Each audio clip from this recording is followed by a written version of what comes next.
Une rencontre. C'est puissant, une rencontre. Des mots qui s'échangent, des idées qui découlent et une porte qui s'ouvre sur l'avenir. Avec nos partenaires, il ne tient qu'à nous de la franchir et d'explorer les limites d'un monde plus vert, plus humain et inclusif. Partons à la rencontre de ces entreprises qui innovent et améliorent notre quotidien. Inspirons-nous. Savr, c'est une solution de lutte contre le gaspillage alimentaire pour les acteurs de l'événementiel. L'idée est assez simple, c'est de venir collecter sur événement les excédents pour les livrer à des associations. La raison d'être en fait de Savr, c'est professionnaliser le don alimentaire. On ne choisit pas les associations, c'est notre algo de matching qui va choisir l'association bénéficiaire en fonction de différents critères, en fonction de là où se trouve la collecte, de l'heure où ça se passe et de la typologie de produits qu'on va récupérer. L'idée évidemment, c'est d'être sûr que ce qu'on va livrer à l'association sera consommé en temps et en heure dans les limites imposées par la DLC. Je prends un exemple, si jamais on récupère 50 repas, on ne va pas l'envoyer vers une association qui compte 25 bénéficiaires parce qu'on sait très bien qu'il y a 25 repas qui finiront à la poubelle. On n'a pas la prétention de régler le problème de la précarité alimentaire. L'idée c'est de faire profiter de ces super produits qui viennent des plus grandes maisons traiteurs françaises à des gens qui sont dans le besoin et voilà, de venir égayer en fait leur journée. Château Forme a été un des premiers acteurs à nous faire confiance.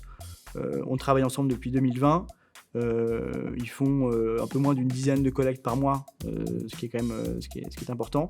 Ce qu'on a senti, c'est qu'ils ont tout de suite adhéré au projet, je pense avec une certaine une clairvoyance, parce qu'ils se sont engagés à fond avec nous dès le début, là où d'autres acteurs étaient peut-être un peu plus timides. Et avec les équipes Château Forme, ça se passe très bien, on se tutoie, on se connaît bien et on se fait confiance, quoi. Nous, on s'efforce de donner à nos équipes les produits qui n'ont pas été consommés.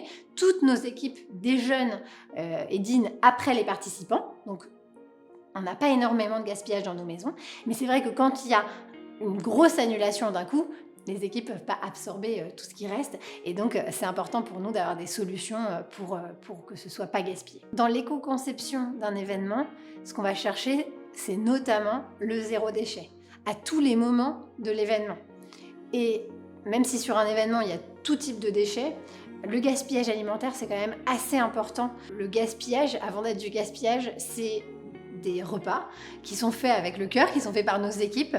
Et finalement, jeter leur travail, c'est un peu dévaloriser leur travail. Quand on donne le sens, quand on explique aux équipes que ça va partir à des associations, ça leur fait tellement plaisir de savoir qu'elles vont avoir un impact positif et qu'elles vont permettre à d'autres de manger, qu'elles le font de bon cœur.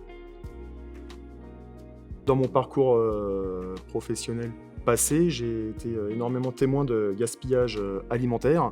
Et donc, au jour d'aujourd'hui, avec Château Forme, groupe RSE, je suis fier de pouvoir me dire non, on ne donne plus à manger aux poubelles. On est là pour profiter quand on voit la misère qu'il y a dans le monde. On sait qu'il y a quand même 1,3 milliard de déchets en tonnes qui sont jetés. Nous, notre objectif chez Nomade est de redonner tout ce que l'on a produit. Alors, la première étape que l'on a est déjà une contrainte sanitaire, puisqu'on doit respecter notamment la chaîne du froid. Il faut que ce soit bien filmé hermétiquement.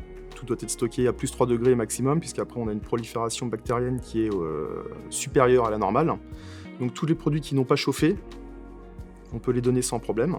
Tout ce qui a été passé au chaud, nous pouvons malheureusement pas les donner. On transporte la nourriture avec des camions frigorifiques qui peuvent être en négatif ou positif. Il arrive des fois qu'on récupère de la nourriture congelée. Donc dans ce cas-là, on fait bien attention à prendre un camion qui a une température vraiment qui peut descendre jusqu'à 22 degrés. Je suis fier de conduire pour la bonne cause parce que j'aide beaucoup de monde. Je fais des liens avec pas mal de personnes qui travaillent dans les foyers solidaires. J'aide même en dehors de la nourriture. Il peut arriver que des fois on me demande si je peux avoir des vêtements, si je peux avoir des produits d'hygiène pour certaines personnes qui sont dans le besoin. Donc je fais des petites collectes aussi à côté que je redépose dans les foyers solidaires. C'est vraiment très important de redistribuer la nourriture parce qu'on se rend compte qu'on a pas mal de monde dans le besoin. Pas forcément des sans-abri, mais aussi des personnes de tous les jours. Le monsieur, tous les jours, peut être amené à venir chercher à manger dans les foyers solidaires. Donc c'est très important de faire ce job. Généralement, quand je distribue la nourriture, quand je la dépose sur les associations, les gens sont déjà là, surtout en pleine journée, et ils sont dans l'attente. Et ils sont super contents de me voir arriver. C'est un petit peu le Père Noël qui arrive avec de la nourriture. Du coup, ils sont super contents. Ils sont dans l'attente. Ils regardent ce qu'on a ramené un petit peu près. Et ils se font une idée de ce qu'ils vont pouvoir manger le soir. Donc c'est super cool et c'est super agréable de ressentir ça. Les dons sont utiles dans le sens où effectivement ils permettent pour les familles d'avoir des denrées de qualité, des produits frais.